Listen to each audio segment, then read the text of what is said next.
Thank you for tuning into the Collecting Real Estate podcast. We focus on learning and teaching based on our guests' journeys operating their real estate investments and providing investment knowledge to passive investors so they can comfortably invest in multifamily real estate.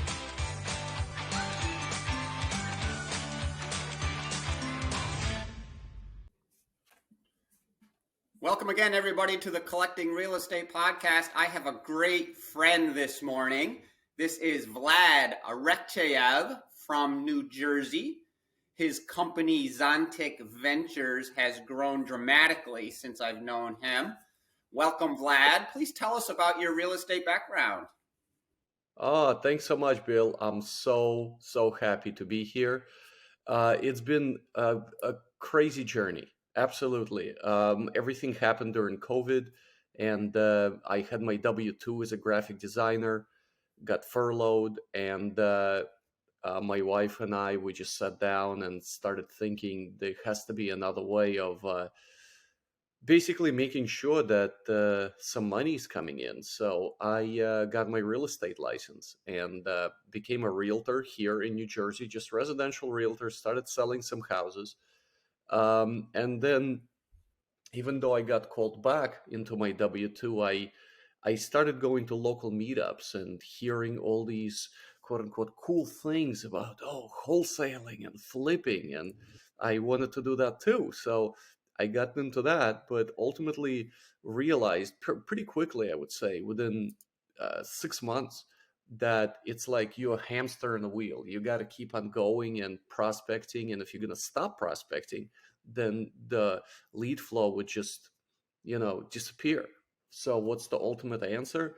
Passive cash flow. So we got a rental here in Jersey, and it was netting $1,000 a month.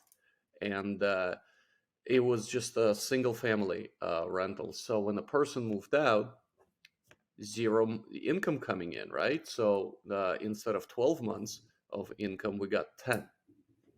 So next step was multifamily, and we just decided to go big. Went to MFIN, which is a large multifamily conference in Houston. My eyes were opened. I got pumped over multifamily and joined Jake and Gino and MIH later on, which is another mastermind, and been doing it ever since. Love my multifamily. And of course, I resigned from my W-2 because shortly after I realized that I have to be 100% committed to real estate and fully concentrate on what I'm doing. Fantastic story. I appreciate that. You've gone from a realtor to buying that single family house, which did well, but all it took you was to go to that one networking conference to open up your eyes. Multifamily was for you and your family. Yeah. Joining Jake and Gino and MIH, how did you discover how you could fit in to the next multifamily deal?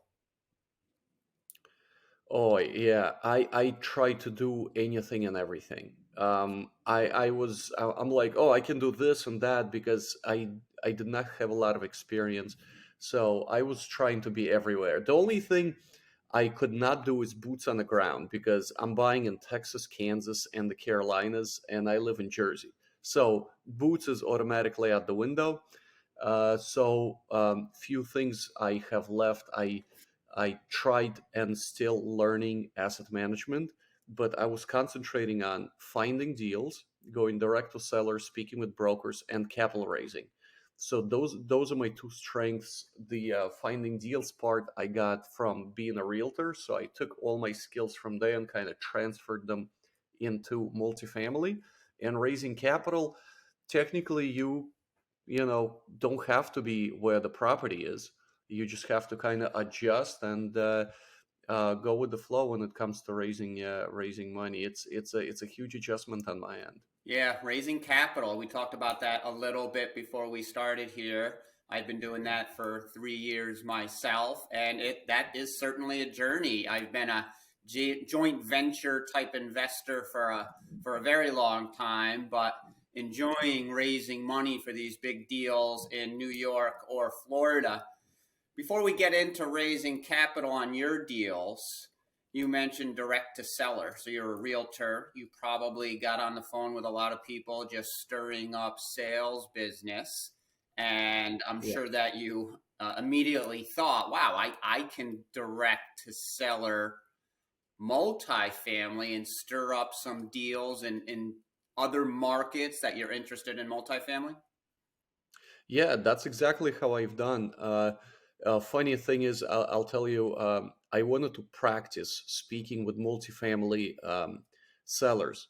So instead of calling my markets and really embarrassing myself, I started calling like another town or another state to get my reps in.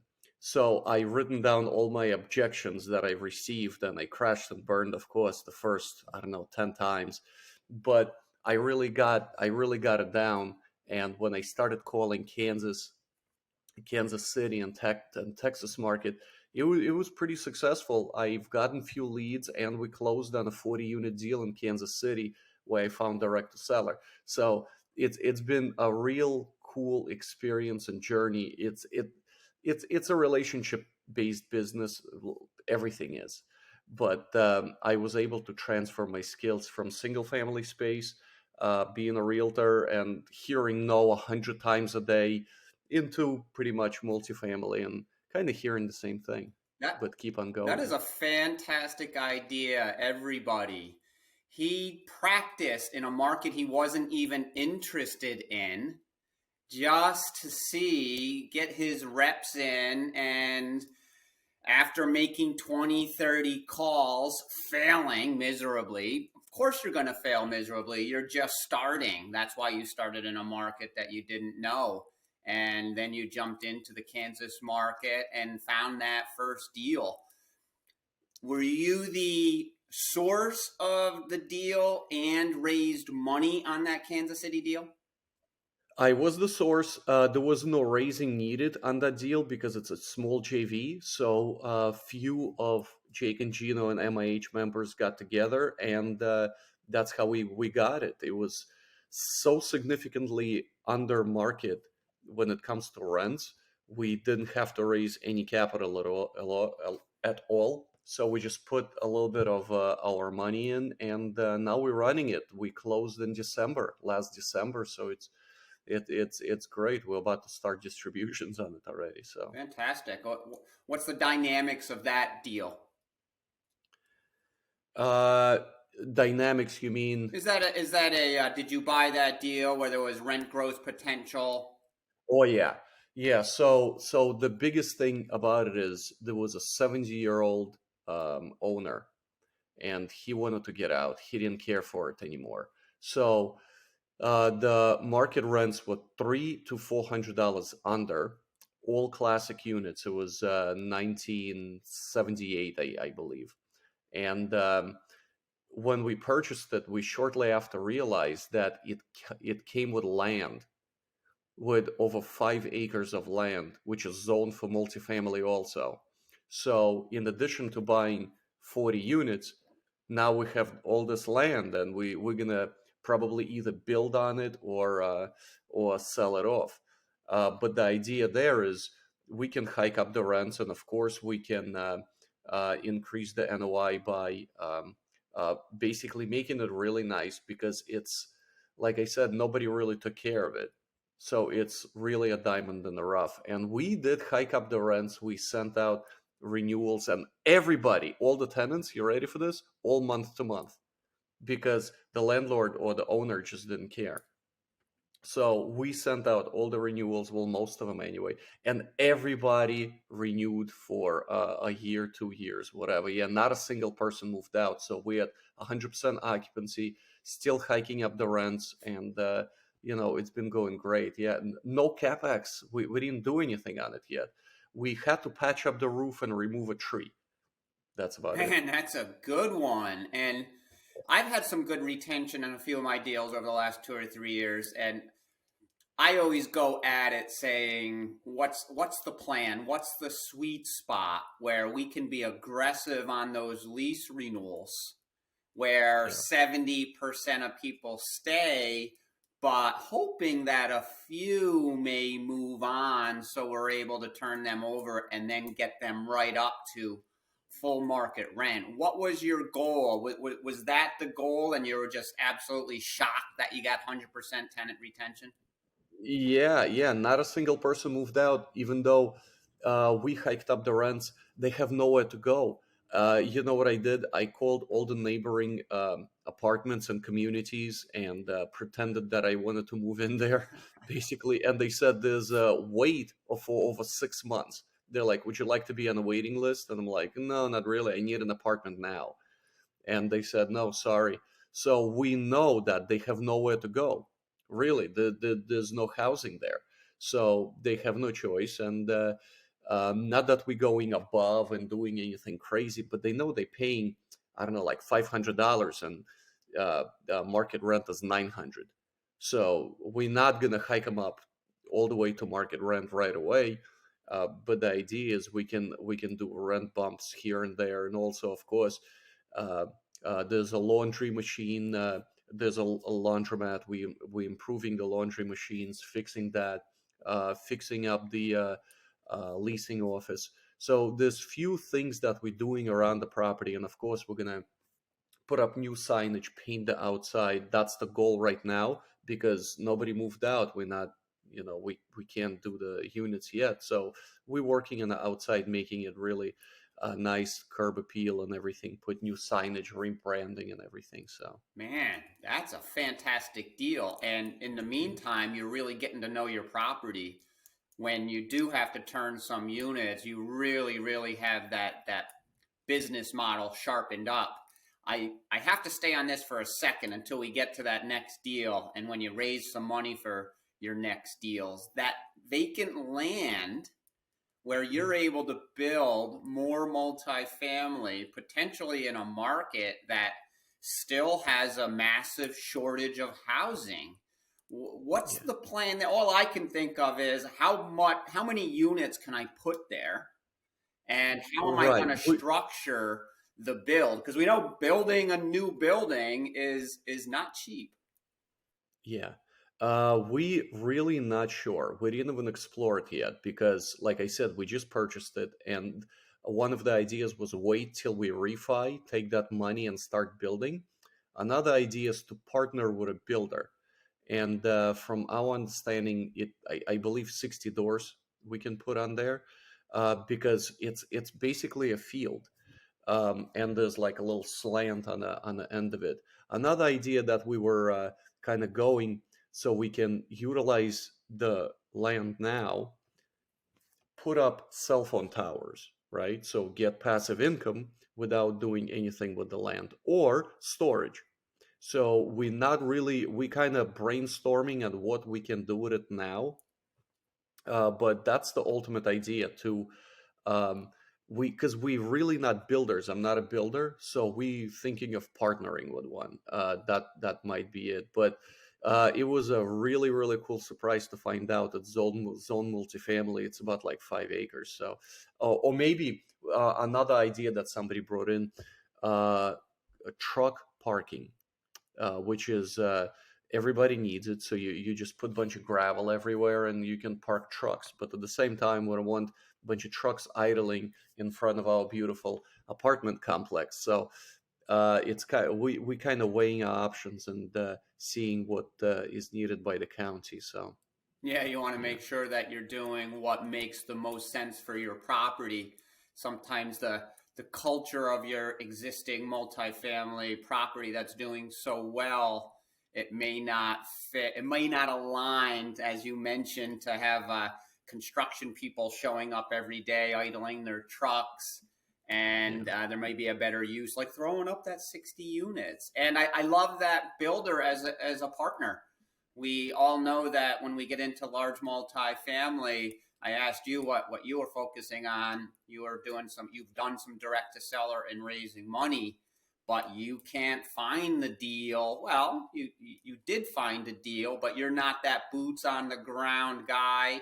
You're learning the asset management. If you build this 60 unit, potentially you have a another partner, that person that knows ground up construction that could be massively valuable for that deal. So you're in Kansas City. What was your mindset at that point? Am I staying in Kansas City? What's the next deal look like? Tell us about that. Yeah, I'm staying in Kansas City. I love the market, and also I love my partners. The team that we have built there is great. I know them for now a year and a half. Some of them are Jake and Gino members. One of them was my coach, um, and still is my coach if you can think about it. But yeah, I love that market. It's nice area, and we see huge growth potential there.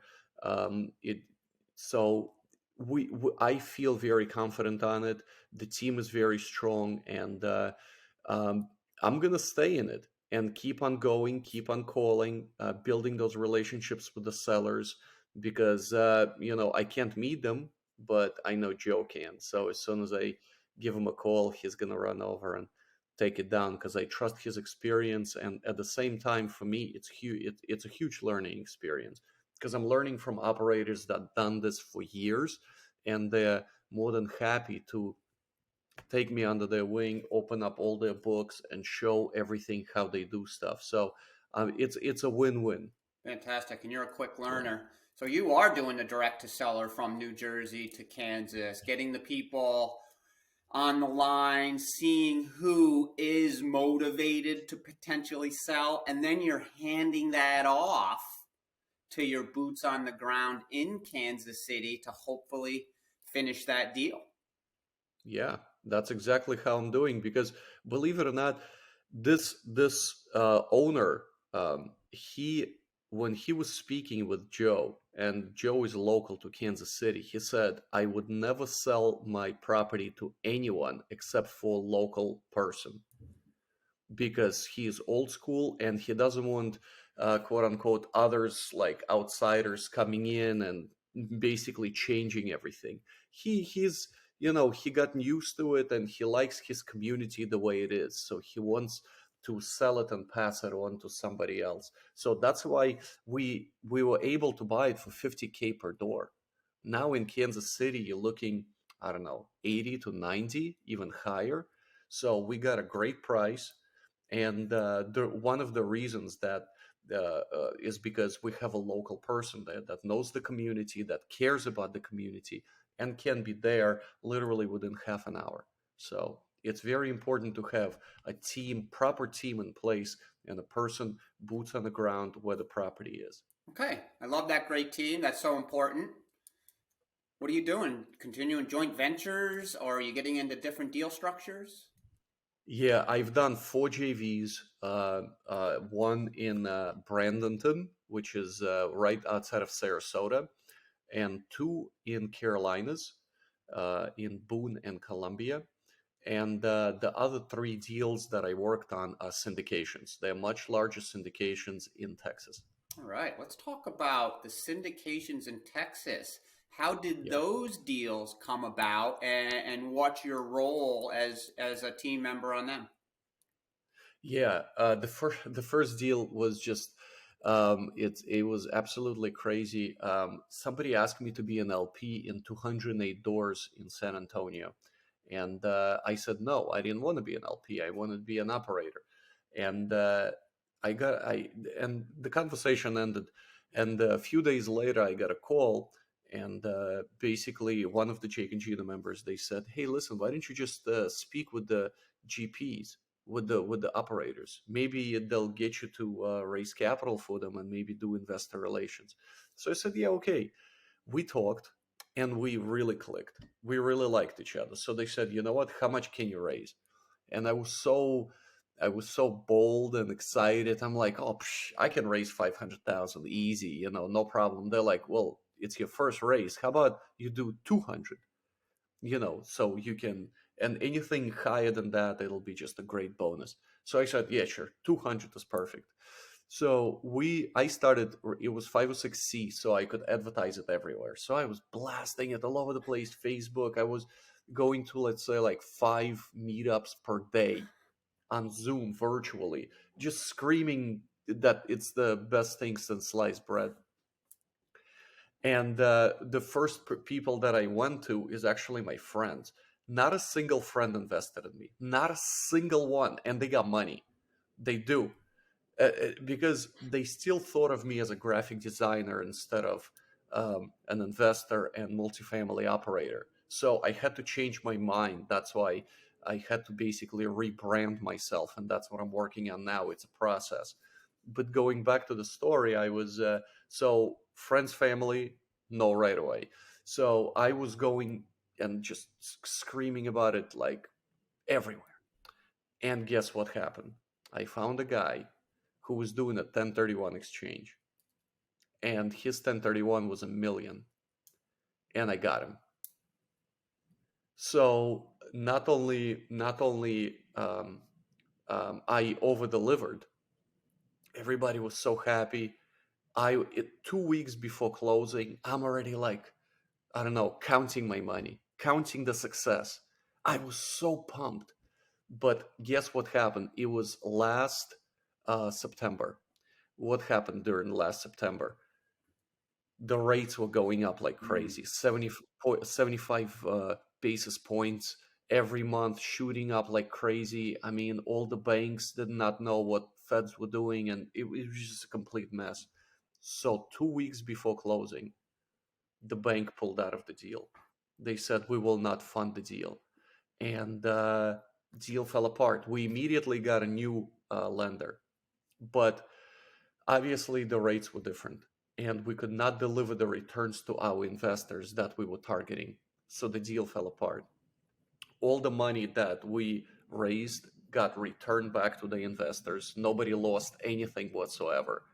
But um, it was bittersweet because I learned so much, and I was so excited, so pumped that this is my first deal, and I raised so much money, and it's just total success. 2 weeks before closing, I mean, just picture, and everything fell apart. But it just meant to be. Listen, it is what it is. There's nothing we can do. We tried our best. It was not our fault. Um, everything got returned. We lost some earnest money. Yes, we did. Um, but I've learned on how to navigate the whole multifamily space better, got my confidence, and of course, I built long-lasting relationships. So that's the first deal. Unfortunately, it was. I consider that a success anyway, even though it did not close, because it didn't happen to me; it happened for me, which is a huge learning experience, and I'm super pumped. And after that, it was a snowball effect. So Yeah, everything is an opportunity. You had a this was your first deal. You probably, from what I'm gathering, you didn't have any knowledge of how to raise money. You were talking to an operator saying, "Hey, how can I get in this deal?" Well, if you can raise some money for us. And then you did everything under the sun to raise money in a short period of time, and you were successful reeling in a $1 million investor. I'm hoping yeah, that $1 million investor is on the top of your database. So, with he that is. said, tell us now about your next money raise. What were you able to learn and then outline, so to speak, on how you're going to do your next money raise? Yeah, I realize that it's a raising capital is a long game. Somebody told me, "Hey, listen, if you want to raise capital now, you should have started 2 years ago." And I told him, "Hey, listen, 2 years ago I was a graphic designer. I didn't know I was going to raise money for syndication." But it's all about nurturing. It's all about relationships because technically, like I said, my friends, I know my friends for 30 years. 30. We went to high school together, and not a single one gave me their money because they didn't think of me as a professional in this space, right? So what I started to do was to learn as much as possible and to know my markets. So when somebody was going to say, hey, even New Jersey, it doesn't matter, anything real estate related. So they're like, so how's the market? How's the rates? I'm like, I know. So what do you want to know? And I would just tell them. So I was placing myself in that space where I'm the professional, right? So I know stuff. And I'm reading CoStar reports daily. I'm reading all the financial newspapers. I don't read the news really, but I read stuff like, for example, where's the money going? Like, for example, where people are moving to, right? Like U-Haul reports. Uh, what company is buying what? Where they moving to? So you look at overall picture, and when people ask you, you'll be like, oh yeah, I know exactly what's happening. Oh, I know how Bergen County in New Jersey is doing, because we just sold a house for 20% above asking, right? Even though with these rates, with 5.6 or whatever they are, 6% now, whoever is going to get what. But we sold the house for 20% above asking. So who says that the real estate is slow or you should hold back? No, people are selling and buying. People got to live somewhere, right? So I position myself as a professional in real estate, talking about real estate all the time, going on podcasts, speaking about it, and building relationships instead of asking for money. I'm not asking for money. I'm building relationships and presenting a solution to a person. That's what I'm doing. Oh, you have 401k money? How much are they earning you? And what's the inflation these days? So technically, how much are you losing? So that's the big question right there. So, and I'm presenting an opportunity that can potentially get you 20% return over 5 years. So where would you rather be? In 401k or savings accounts, or in real estate, a real asset that you can physically go and touch and say, hey, listen, I own this. So Love that. So I know that you are an expert networker. You're at events all over the country. We've seen each other at a few of these events, and you do a fantastic job of that. And you're all over social media. But what you're telling me now, or telling the audience now, is your friends, family, people in New Jersey, or people maybe in the realtor world, when you're just having conversations, are you always top of mind where you can create that conversation of that next multifamily deal? yeah, always am. The cool thing is that I you have to, number one, put like a scarcity mindset, right? Because there's not a lot of good deals. There's deals, yeah, but really, really good deals. We very, very picky when it comes to deals. Everybody says, oh, you have to underwrite conservatively. That goes without saying. But how we go with underwriting, we, instead of making the deal work, we try to poke holes in it. We try to kill the deal. And if you cannot kill the deal, we in it, right? So we kind of go a little bit opposite. And when I'm speaking with people, like for example, oh, by the way, and they see me posting on social media, oh, I'm in Texas, oh, I'm in Utah. So they're like, oh, what were you doing there? And I'm like, well, I was speaking at multifamily conference. So I was there meeting somebody. I was there looking at properties, and they're like, how can that be? Because now they're curious. How can a person, myself, with a group of others, buy a $50 million apartment complex? How is this possible? Because technically, it's, if you never did it before, how's that possible? So they're all asking me, and I'm answering, so they get curious. And now they're actually calling me, and they're like, oh, I hear this. What do you hear?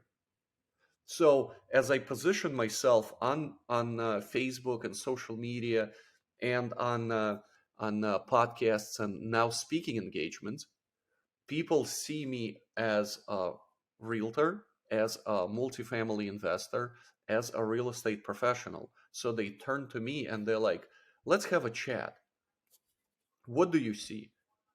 How do you feel the real estate's going to go? Should we sell now or should we hold on? So I give them my advice, and of course, it's just advice, it's my opinion. But I'm like, listen, these are the trends. This is where everything is going. Make your own decision. If you want to hold on, and all, of course, I ask them a question like, what's your ultimate goal, right?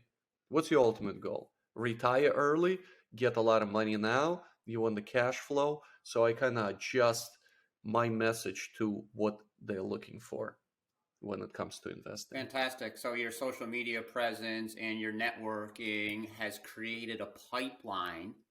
Yeah. People are coming to you, and you're able to have that immediate conversation of what's going on in the market, putting those people in your inner circle or your database.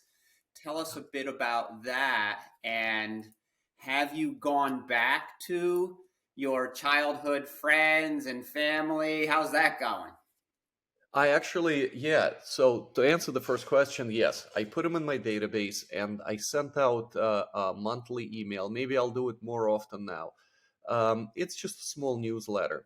And what I'm doing is I'm doing very, very small newsletters. We're all busy. I'm doing one big picture, small type. If you want to know more, click the more button. And the same thing there. And in addition, what I just started doing, which I think is kind of cool, I put a media section in the bottom. And if I listen to a really cool podcast or YouTube video, or something like that, I'm like, check out the media section. You might find it interesting. And also a book. So I'm reading a lot of books, audiobooks. So on the bottom, I said, hey, take a look at this. Take a look at this book. It's really interesting. It's not about me, just whatever I just kind of saw or read, just about whatever. So I'm like, it's entertaining. Check it out. It doesn't have to be about real estate. It just happened to be about real estate, but it can be about anything. And yeah, so I'm sending out to people, and a lot of people say, hey, listen, it's nice and clean and it's easy to read. We're on a bus going to the, to work or something, and we just kind of, read through it. And also, uh, I'm trying to be positive, and that's why I'm blocking out negative things. Like, for example, news, there's a lot of negativity going on. I'm blocking it out. So even with my newsletters, I'm going for the positive vibe. I want people to open my newsletter and just smile and be like, "Oh wow, look at that. That's great. Look at all these buildings going up." Instead of putting things like, "Oh, vacancy, people are moving and everything's going bankrupt." I don't want to do that. I want people to really like enjoy reading it. Like, this is awesome. Even my subject line says, "Look at this. It's awesome." Wait, see, you're smiling because it's cool, right? You open it and you're like, "Oh my god, this is great! I want to read this." I'm kind of positive because I want people to feel upbeat and positive, right? Because there's a lot of negativity, and I don't want that. I'm like, come on, it should be fun, it should be entertaining. So yeah, I'm nurturing, sending out newsletters to people. And to answer your second question, yes, on the last deal that we've done, it's in South Dallas, 128 doors. Four of my friends invested, and the deal was great. It's 506B. I could not advertise it, so I had to go to the inner circle, and it's cash flowing day one with monthly distributions. And as soon as I told people it's monthly distributions, they're like, "Oh wow, let me see it. I want in. It's 7% cash on cash return. Let me see what it is. Plus, it's Dallas. I'm arguably one of the best markets in the country. So let's go." So $250,000 my friends invested in that deal. Congratulations. That is Yeah. fantastic news. I love that. And I laughed or smiled because I do a weekly newsletter myself, and we've learned so much over the past however many years, more specifically for me over the last 2-3 years, on how we're able to really nurture relationships so people, friends, are interested in fantastic real estate deals. And that's why I giggled on that headline. We have to create a headline that's going to motivate them to open that email. If you Yeah. don't have something that is interesting on your headline, it's not getting opened. And when they do open it, just looking to have 2 or 3 minutes of entertaining reading or something that is interesting for them to see. Ultimately, the goal is to have that touch point, to Yeah. nurture that relationship along the way. So we're staying in touch, because that is hugely important when that next deal comes along and we're starting to make contacts, that you're not just reaching out to somebody you haven't talked to in a year asking them to invest $100,000. Yeah. Yeah, that doesn't happen. If you didn't speak with that person for a year and your next call is like, "Hey, listen, how about $100,000 investment?" Most likely it's a no. Yeah, That doesn't happen. I'm speaking with a lot of other capital raisers as well, and they're like, "We take our investors to hockey games, to restaurants, fly 'em on vacations." I mean, it's if a person invests $1 million with you or even more, or invests in 10 of your deals, I mean, it I consider them almost my friends, because you just know everything. Well, if they're investing in your deals, you know everything about them anyway, even better than your friends, because you know their yeah, financial situation. That's number one. If it's a 5 or 6B deal, you have to know their finances. You have to, if it's a C, you have to know if they are accredited. So, I mean, you technically, they fill out their social security numbers, they put it in the PPM and everything. So it's a lot of trust. It's a lot of trust. So ask yourself, would you trust all your information to this person? So how can you build trust? By just speaking with people, by being there, by being helpful. Don't just be asking for things. Just be like, hey, listen, I'm here to provide some information. If you want to listen, it can be entertaining. Like, I'll give you an example. I don't just talk about real estate all the time. I talk about motorcycles. I'm passionate. I ride motorcycles. So I'm like, hey, listen, I got my Yamaha motorcycle. Who wants to go riding with me? Oh, by the way, I've done this on a bike. So people like, oh wow, you know how many people contacted me because they're like, oh, I always wanted to ride a motorcycle. Oh, I was riding before, but not anymore. So I have, I don't know, 10 to 20 people reaching out to me. They're like, oh yeah, let's go ride together. I'm like, absolutely. that is awesome. It doesn't have to be all about real estate. Just, anything, any hobby that you might have. So That is awesome. And what I'm gathering here, because I've been a real estate broker for so many years too, mainly an investor, but I have had my degree of sales. And when you're talking about thanking your investors and providing value to the investors, I feel like it's no different what we had to do as realtors and brokers with our sales clients. It's the same yeah. idea. If you're going to get referrals or repeat business, you had to do the same thing. What's your experience with that? Yeah, it's the same thing. When it's literally a relationship based business. I'm not here to hard close anyone. In addition, if the deal doesn't fit, it doesn't fit. And I'll give you an example. Like, for example, if you do a ground up development, you're not going to see any cash returns, I don't know, 2, 3 years until the project's done. So if the person's looking for cash flow right away, I'm not going to pitch him that deal because it just doesn't make sense, right? But if a person is investing with 401k, for example, they can't touch that money anyway. So the returns on the back matter more. So you can pitch that deal to a person that's investing with 401k or self-directed IRA, for example. Oh, ground up development, typically what, 3% return on your investment. So that's a better deal.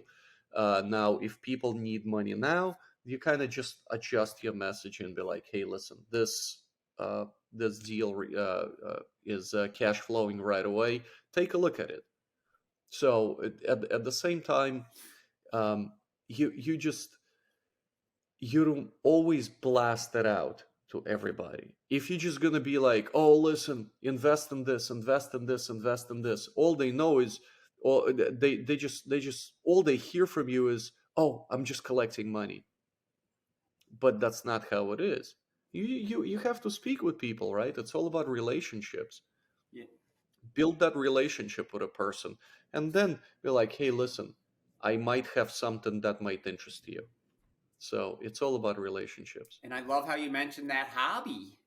You know, you're Yeah. passionate about motorcycles, riding fast. You have a group of people that you ride with, and you're talking motorcycles, but you're Yeah. also developing relationships and getting to know each other and having that know, like, and trust relationship where is that your avatar or one of your avatars as far as people you've met in the motorcycle world, people you've met in the realtor world? Who are the Yeah. people you go to the most where you know that you're going to be most effective raising capital? Yeah, a great question. I'm literally speaking to everybody. Like for example, if you just have a hobby and it's motorcycles, for example, in my case, you just have a conversation and a tendency of people like, oh, so what do you do? And they ask me, and I just give them my 30-second elevator pitch that I'm looking for large multifamily garden style apartments in Texas, Kansas, and the Carolinas. And it's not typical. So the follow-up question is, how is that possible? What did you do? They ask for my story. So I make sure to tell them exactly how it is and what my experience is. I'm not hiding anything. I tell them, hey, listen, I've been in this space, in real estate space, for 3 years, but multifamily a little less. But my team is very experienced. They've been in the game for over 30 years, and I've done developments and went full cycle. So I'm not pitching them anything. I'm just literally telling them my story. Because if they're interested, if they're curious, I'll tell them later, or at least I'll ask them. I'm like, hey, listen, I send out this newsletter. It's just fun. If you want to read about it, read and be entertained, on a bus, or if you have nothing to do, would you like me to send it to you? If not, no big deal. Absolutely. But that's just kind of my approach. I'm very casual. I'm not trying to, because I'm putting myself in their shoes. I have brokers and lenders like the first thing, hi Vlad. Oh, we have this amazing program on a loan. And I'm like, but you don't even know me. Oh, another one that I'm getting. This is something else. So, hi Vlad, please let me know how can I help your business. Thanks. My reply is, I don't even know who you are, what you do. I have no idea how can you help my business. You can like, cut my grass. I mean really, what kind of introduction is that? I mean really. Just say, hi, I saw you from somewhere, or I read your news article or something. It sounds cool. I just want to say hi. I mean, that's it. That's a nice introduction. It's not complicated. Don't be going like, how can I help your business? I don't know what you do. you know, It sounds it, like it, that, LinkedIn when you become friends with somebody, or someone follows you, and like 1 second after you accept it, they're pitching you something without having any idea who this person is. Yeah, I mean, it doesn't work this way. We know this, right? I mean, we invest or go with things that we know. We know Apple, right? We know Tesla. So I'm sure anybody would invest in Apple and Tesla. But if it's, I don't know, some other company that you don't know, there's a very high chance you're not going to invest in it because you just don't know. So they're not pitching, they're actually showing quality products, uh, not necessarily that company, but I'm just saying you invest in quality, you invest in people, you invest in something that you believe in. So I'm just putting myself out there and educating, providing value, and at the same time, just I started speaking in front of live audience. That was something else. I was speaking in front of 240 people last Saturday. It was an experience. So That's my next 10x leap, 10x jump when it comes to education and giving back. Awesome. That is a growth mindset. There's a lot to learn here. It's all about relationships and nurturing that relationship. Three ways Vlad explained this. He's adding value, he's educating, and he's entertaining people. That's how we do it. It doesn't happen overnight, it happens over a period of time. But when that next deal comes along, he has the rapport and he's already had these conversations. So the chances of someone investing $100,000 in his deal are dramatically higher. Vlad, this Yeah, is the absolutely. Collecting Real Estate podcast. So they say you have to have three of something to make a collection. First Yeah. question for you. What's the most important thing you've learned since collecting real estate?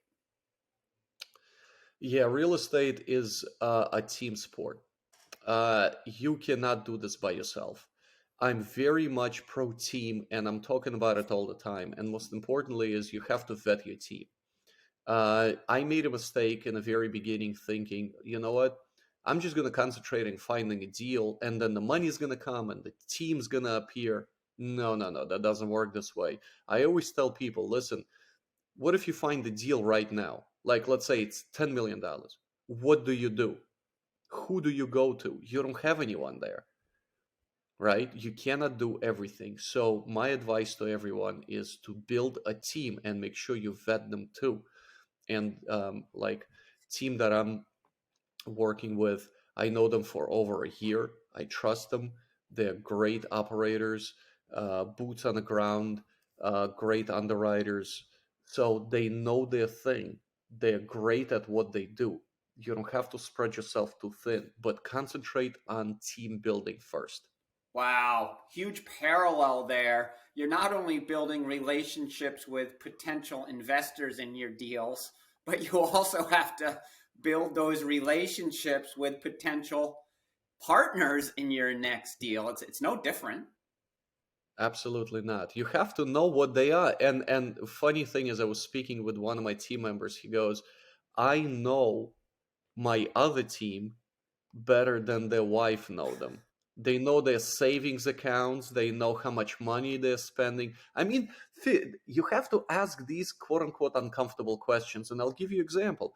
If you're buying something, you put an earnest money down. You have to know how much money they have in their savings, right? You have to know how liquid they are. In addition, if you work 12 hours a day and somebody else works 2 hours a day, would you want them on your team? Mm, depends, but maybe not. So it all these difficult questions you have to ask and discuss before getting a deal, because after you get a deal and you close it, you kind of stuck, and now you're arguing Hmm. if stuff is not discussed beforehand. Everything, even the most uncomfortable questions, should be brought up before closing a deal, right? You don't just like meet somebody and get married. You talk about things. You live maybe with them for 6 months or so. Get to know them. So same thing here. Wow. Another nugget is when you are creating a team or partners on your next real estate deal or your next real estate deals, before you do that deal, what I'm getting out of that is you better have aligning core values with the people that you're partnering with. If you don't have core values that align, what happens is what Vlad just explained. Next thing you know, you're arguing, you have differences of opinion, and it makes sense if you didn't do that upfront vetting to make sure that you're going to have a great partnership. Absolutely. Yeah, we're buying a business. We're buying a failing business. We're trying to bring it up and sell it or hold it for cash flow. So that's our goal. The business is real estate. We're in it for at least 5 years. If it's a syndication, JV, even longer. So ask yourself this question. Would you want to speak to that person every day or every week for the next 5 years? If not, then you shouldn't be in a deal with them. Doesn't matter what they do, because ultimately you're going to get tired of each other and the deal will fail, right? If it's going to fail, You might lose your investors' capital, which is awful. That's the worst thing that can possibly happen. And you will lose all your money and also the reputation, because it takes years to build up your reputation, but it takes 1 second to lose it. So always make sure you're doing the right thing, and double check, triple check, and make sure you vet your partners. Wow. Every time you respond to one of these questions here, you're dropping so much more value. That this is fantastic. I have to ask you your second question here, shifting away from business. What are your 1 to 2 year personal goals? Yeah, my personal goals. I have taken Benjamin Hardy's class. Benjamin Hardy written few books, Who Not How, uh, and Be Your Future Self Now, and now his new book, 10x is Easier Than 2x. So I really 10xed my goals because of his program. So my goal is to have 25,000 doors as a GP and LP within 2 years. I'm actually looking at my board right now, which is right Did you above say me, and I'm looking at it. 25,000? 25,000. Why not? I'm with you. Why I'm not? with you. What's the absolutely nothing? Hey, listen, when I started intermittent fasting, I said, how can I not eat for 3 days? I did it. Why not 25,000? Why not? Let's go. So travel for at least 2 months a year, uh, buy a property in Costa Rica, and buy an animal and rescue farm Cool. within a year. I have years here written out. I don't want to bore you with years, but yeah, we went to a petting zoo, and we found out that it's all rescue animals, right? So we want to do the same thing. We want to give back to the community. We live in New Jersey. We have 2 small children, and the kids really loved it. So we want to do the same thing, buy a farm, rescue animals, and we can totally do it within 2 years. So those are my goals. And of course, I'm learning how to meditate, be patient, be more patient, be more focused, and getting rid of 80% of stuff that's keeping you busy and concentrating on 20%. It's very difficult to do because you have to work here first. You have to straighten your mind, which is very difficult to do. Well, it was difficult for me, still is. You have to be very, very focused, and that's my biggest struggle right now, is focusing on exactly what I need to do to take my business to the next level, which is 10xing, to get the goals that I have written on this board. So Yeah, I love that. I can speak for myself. In my early 20s, it was creating that monster sized to do list and feeling so good that I'm able to do so many things on that to do list. And then years later, realizing I'm running around doing menial tasks, feeling proud that I was so busy for so many hours a day. The big takeaway there is focus on things that matter. Do them yes, first. Yes, there's other tasks that have to get done, but do the most important things early in the day, early in the week, and you can really move the needle, and take care of those other tasks once you move that needle. Vlad, thank you absolutely. very, very much for being on the show. This has been fantastic. How can the Yeah. audience contact you? Oh, my name is very unique. Vlad Arakcheyev. I don't know another Arakcheyev out there. So I'm all over social media. You can contact me on Facebook, LinkedIn. I'm on Instagram as well. And I started TikToking, and I'm thinking of doing a YouTube channel. But you can go to zontikventures.com. You can email me. My phone number is there too. So I'm everywhere. I'm here to help. I'm here just to chat. And of course we're building relationships. It's all about building relationships, talking real estate. If you need any help, if I cannot help you, I'll try my best to connect you to a person that can, because ultimately we're here to help somebody to do something, right? So I'm here to give back. This community gave me so much, and I'm forever grateful. I started with absolutely nothing. Now have what, 680 something doors, and forever grateful to the opportunities I was given, right? Without the community, without the people that are doing this, we wouldn't be anywhere. And we all started with nothing. We all started with zero. All you need is passion, you need the drive, and you need to put your head down and really start working. If you do, then it's going to happen to you, but you have to be patient. It's a long game. You're not going to get rich overnight. The funny thing is, all these doors and all these deals I've done, I seen like 2 distributions. But the thing is, think about it this way. It's not like you don't have the money. You have the money. They're just working for you, right? You have the money working for you as we speak, as I sleep. So I don't have them in the bank, but they're working for you. So it's another way of looking at it. So that's my thing. Boom. Reach out. Boom. That was a great way to finish up. And all I could think about was, it is money in the bank, so to speak.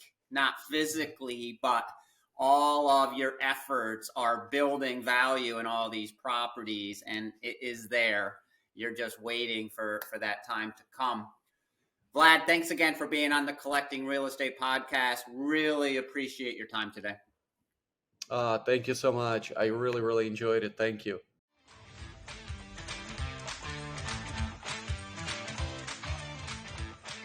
Hey, everyone.